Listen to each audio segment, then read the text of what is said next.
இந்த நாள் இனிதாகட்டும். நிறைய தோல்வியை சந்திச்ச என் அன்பான தோழனுக்கும் தோழிக்கும் இந்த காணொளி. தோல்வியே வெற்றியோட முதல் படி. தோல்விதான் ஒரு மனிதனோட சிறந்த நண்பன்னு நான் சொல்வேங்க. அது எப்படின்னு கேட்குறீங்களா? சொல்றேன், கேளுங்க.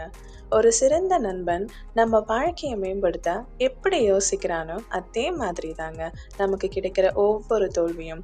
இன்னைக்கு உலகமே ஆச்சரியமா பார்க்குற உசைன் போல்ட், உலகத்திலேயே அதி வேகமாக ஓடக்கூடிய ஒரு அத்லீட், தன்னுடைய சிறிய தவறால் ஒலிம்பிக் போட்டியில் தகுதி நீக்கம் செய்யப்பட்டார்.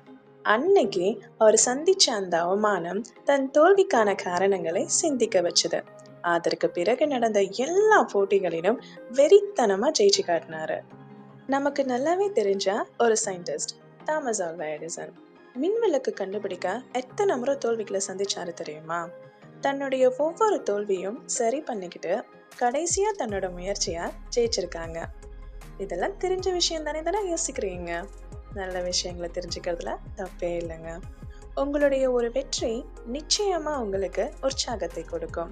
ஆனா ஒவ்வொரு தோல்வியும் உங்களுக்கு சொல்லித்தர பாடம் வருங்காலத்துல உங்களை யாருமே நெருங்க முடியாத அளவுக்கு ஒரு பெரிய வெற்றி பாதைக்கு அழைத்து செல்லும். காலமும் மாற்ற முடியாத வரலாற்று பக்கங்களில் உங்கள் பெயர் நிச்சயமாக இருக்கும். என் அன்பான தோழனுக்கும் தோழிக்கும், உங்க தோல்விகளை கண்டு உடைந்து போகாமல் நம்பிக்கையோட நீந்துங்க. ஒரு நாள் நீங்க மகத்தான வெற்றியை ருசிப்பீங்க. சந்தோஷமா இருங்க. மற்றவங்களையும் சந்தோஷமா பார்த்துக்கோங்க. விடை பெறுகிறேன் நான்.